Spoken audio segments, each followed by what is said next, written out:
Hey there, Melbossa family. Scott Giumini, Mr. Giumini. Sorry, insulated pipes. You're probably listening to this. I shouldn't say my first name.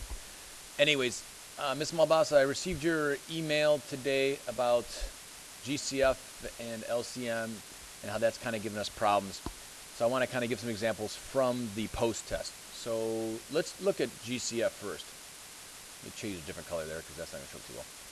If I'm doing GCF, and I do the prime factorization, and Jake's right, I haven't really taught this with the exponential notation because I'm afraid they won't see the string of prime factors with it. So if I take a look at, for instance, number 15, I'm going to do the GCF of 36, 60, and 96. Okay. What I would do is I would think of what times what equals 36. Now obviously I know 6 times 6. Unfortunately, neither of those numbers are prime. So I'd break up 6 into 2 times 3 and then 2 times 3.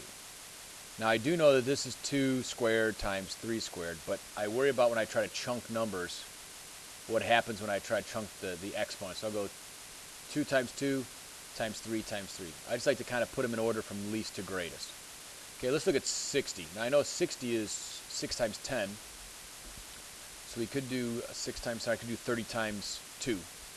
So let's go just 6 times 10.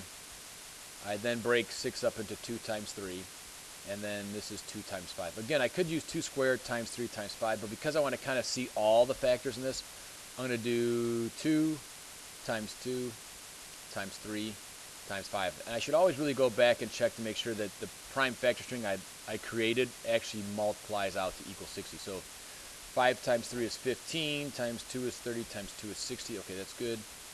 3 and 2 is 6, 3 and 2 is 6, 6 and 6 is 36. All right, for 40, or 96, yes, I almost said 46, 96. I'm going to split this, because I know 9 plus 6 is 15, I also know 3 goes into 9 and 3 goes into 6, so I'm going to break that down using 3. So I know it's 3 times, I believe, what is that, 32?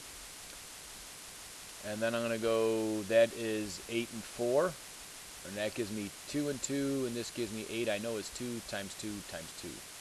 I know that's really not a broken tree, but Jake, I think you can see where I'm getting the 2 times 2 times 2 there. But I will change this to 4 times 2 so I don't make too much of a jump, but I know you're a smart kid. So that's 4 times 2, and let's go 2 times 2. So I have 1, 2, 3, 4, 5 2s. I could do 2 to the 5th, but again, I want to see all of the 2s. So 2 times 2 times 2 times 2 times 2, and then is that times 3? Let's take a look. 2 times 2 is 4, times 2 is 8, times 2 is 16, times 2 is 32. Let's see, 32 times 3 is 6. Okay, 96. Good to go. All right. Now what I want to do with GCF, I was thinking about the greatest common factor. What's the greatest? What number do they all have in common? Now, with greatest common factor, they have to all have it in common. I can't do the chunks. I got to do one big chunk. So I could do this. I could do, hey, they all have this first 2 in common. So I'll put that 2 down here. They all have a second 2 in common. So I'll put that right there. Okay, now, this has 2's, but neither of these have 2's, so I'm just going to get rid of that. I need to have something that they all have in common for greatest common factor. Okay, they all have at least one 3, so 3, 3, and 3, and I'll put that 3 down here. Okay, no 5, and there's no other 3's. So I just multiply this out. 2 times 2 is 4. Times 3 is 12. So the greatest common factor of 36, 60, and 96 would be 12. Hope that kind of helps out a little bit.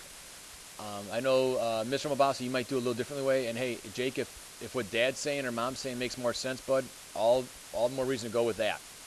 Okay? Let's try to look now at LCM. Now, LCM is when I'm actually chunking any way I can. I like to make the biggest group I can. So let's take a look at 2, 8, and 9.